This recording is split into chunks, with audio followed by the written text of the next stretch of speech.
A large portion of the Jewish nation has returned to its homeland, but the heart, soul, and mind of much of the Jewish nation are still in exile mode.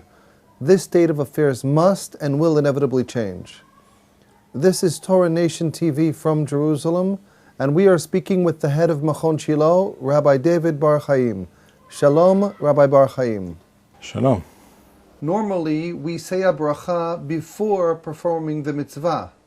Why, in the case of Netillat Yadayim, washing one's hands, do we do the opposite? Well, the fact of the matter is that this is not the universal opinion of all the poskim. There are those who hold that you make the Beracha for Netillat Yadayim before. On the other hand, there are those who, as you say, hold that one makes the Beracha for Netilah after washing the hands. Let us begin by reading from the Rambam. The Rambam writes in Ilchot Berachot Perek Shishi, Kol hanotel halacha bet, Kol hanotel yado, anyone who washes their hands, ben la'achila, whether it is for eating, such as eating bread, ben l'kriyat shema, whether it is the netilah that one is required to do before reading kriyat shema, with the brachot, in the morning or in the evening, or for tefillah, for Shmoneh Esrei, any of the tefillot during the day. Any such case, says the Rambam, mevarech bat tehillah, the person first makes the beracha, asher kiddushan b'misvotho, v'sivanu an netilat yadayim, then washes his hands. This is the view of the Rambam, and in this he agrees with the position expressed by Rabbi Hananel and the Rif at the beginning of Masechet Pesachim, who quote the Geonim, or some of the certain Geonim. From what we know today, we're referring here to the latter-day Geonim of Pumbeditha, such as Rav Sharira Gaon and Rav Hai Gaon. Their opinion was that all brachot are said before the performance of the miswah, with only one exception, and that exception is the tevilah of a ger tzedek, a convert who has to, as part of his conversion or her conversion, has to immerse themselves in water. They cannot make the bracha before the tevilah because they're not yet Jewish, and after coming out of the water they are Jewish, and then they can make the bracha. And that is the only exception to the rule according to that shita. And the Rambam quotes this opinion also in Ilchot Berachot.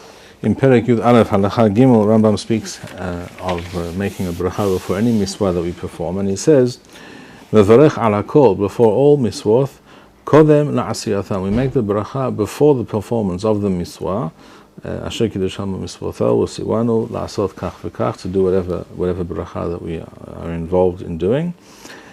And then the Rambam goes on to say in Halacha Zayin, En lecha miswah shemevarachim alea ahar asiyata le'olam ela tevilat hager. There is only one exception to this rule, says the Rambam, that where you make the bracha after the miswah, after the action, and that is the tevilah of a ger tzedek, of a convert. She'no yachol lomar asher kiddushan b'misvotho v'siwanu. He cannot say these words because you have sanctified us and commanded us, because he is not yet part of the Jewish people, and he has not been commanded. She'adayin lo nitkadesh, he has not been sanctified, but only stawa, and he has not been commanded ad she'yitbol. Lefichach, how she'yitbol, mevarech ala tevilah. So only after having performed the tevilah can he make the bracha.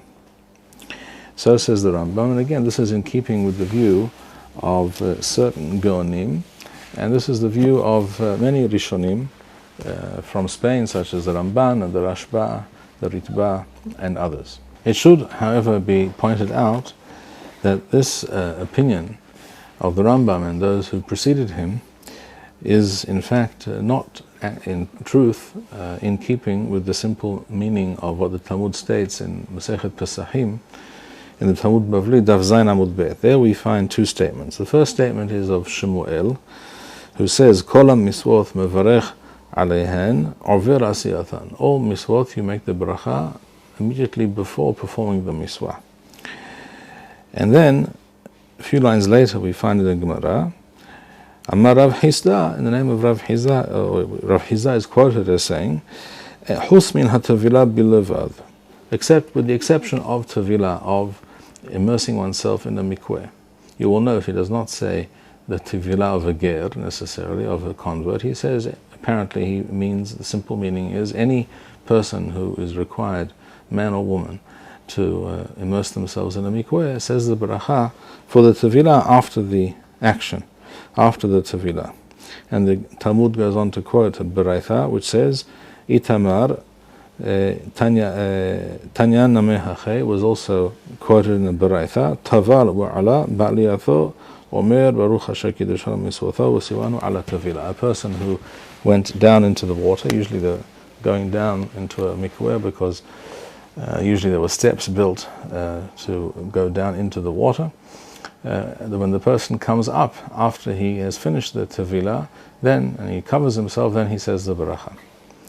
The simple meaning of this sugya, as pointed out by the Rashbam and the Tosafot, etc., is that this refers to any tefillah, and the reason for this is quite simple and logical.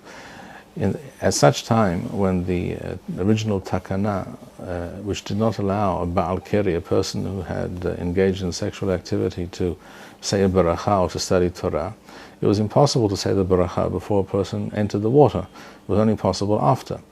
And even if there are other kinds of teviloth, other reasons for immersing oneself in a mikveh, not where a person is able to make the bracha, but before perhaps, nevertheless, very often this was not the case.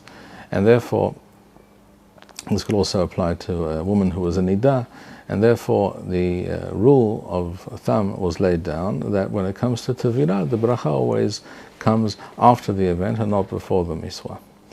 And without any reference necessarily to a convert specifically. And therefore all tevilot is implied by the Gemara are to be said, the beracha for all tevilot rather is to be said after the tevilah. There is no clear connection between Netillat Yadayim and tevilah, and therefore one would not necessarily have to learn one case from the other. However, there is a certain similarity, and that is, and the Tosafot mentioned this on Daf Zayin Amud Bet in Masechet Pesachim, that occasionally a person has to wash their hands when their hands are in fact dirty and they're not able yet at that point to make a bracha. Perhaps a person was in the bathroom or something similar, and their hands are in such a state that they're not able to make the bracha, and therefore Netillat Yadayim also is often said in such a situation, and therefore the rule was laid down, or certainly the custom was accepted by many, that the Netillat Yadayim is to be done first, and only then the bracha is to be recited. And this is not clearly not only an Ashkenazi custom or notion, as one might have suspected, based on what one sees in the Tosafot, where the Tosafot quote Rabbeinu Yitzchak HaZaken, who justifies the practice of women who make the beracha after the tevilah and not before the tevilah. And the Rashbam we mentioned also an Ashkenazi.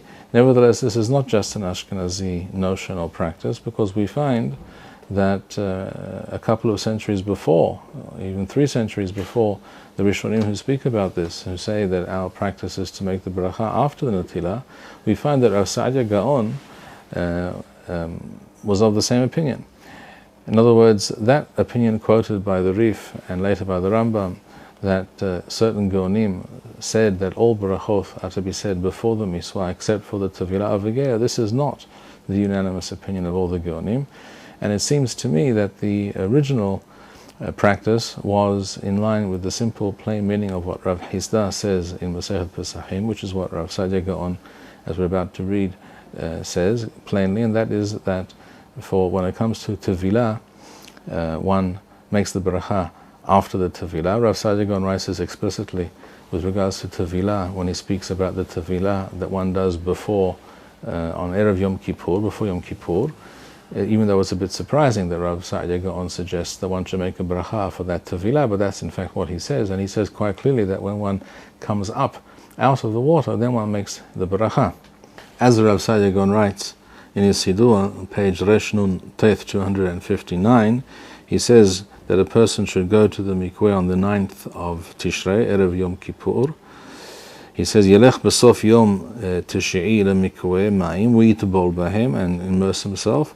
Uva'alotho, and when he comes up out of the water, Yavarech ala Tevila. So here we see clearly that Rav Saadia Gaon holds, according to the simple meaning of what Rav Hisda says in the Gemara, that all Teviloth are included in this statement, in this Psak Halacha of Rav Hisda, that one makes the Beracha after the Tevila. And it's not only with regards to Tevila that Rav Saadia Gaon makes this statement, that the Beracha comes on the heels of the action of the Ma'aseh. Also with regards to Netillat Yadayim, he says the same thing on page Kof Lamed Waw, 136 in his Sidur, speaking of Leil HaSeder on Pesach. He writes after Kiddush, everyone washes their hands. He says, Yirhasu Yadayim, V'yavarechu al Netilat Yadayim. One sees the first one washes their hands, and then the Beracha follows. And just in case someone suspects that this is not really his intention, but simply a case of not speaking clearly or being imprecise on the part of Rav Saadia Gaon, which is of course not the custom, the habit of Rav Saadia Gaon, he repeats the statement again on page Kof Mem Hey 145, where we wash our hands the second time on Leil HaSeder before we eat the matzah, and he says, Yitlu Yadayhem V'yavarechu al Netilat Yadayim. Again he says, you wash your hands, everyone washes their hands and says the Beracha. So we see from all these sources that the Tosafot and Rav Saadia Gaon, etc., that there was definitely another school of thought with regards to Netilat Yadayim, whereby Netilat Yadayim was seen as being similar to Tevila in that on many occasions a person is not really able to make the Beracha before, and therefore with regards to those miswot, the Beracha was fixed and laid down that it should be said after the Ma'aseh. So the fact of the matter is we have two opinions regarding the question of when to make the Beracha. Both are possible, and therefore I think that it's reasonable for a person to make the Beracha before or after the Netilah. My personal leaning is to make the Beracha after the Netilah, because that is the more simple and plain reading of the Sugya in Masechet Pesachim regarding Tevila, and comparing Netilat Yadayim to Tevila also, to my mind, makes a lot of sense. Thank you, Rabbi Bar-Hayim. We would like to encourage our viewers to share these videos with friends and send in your responses. We would also like to suggest the following opportunity to our viewers. If you identify with Rabbi Bar-Hayim's message and would like to sponsor or dedicate a video interview with the rabbi in honor or memory of a loved one, if you would like to obtain Birkon Nusach Eretz Yisrael or invite the rabbi for a speaking engagement, please email us at office@machonshilo.org.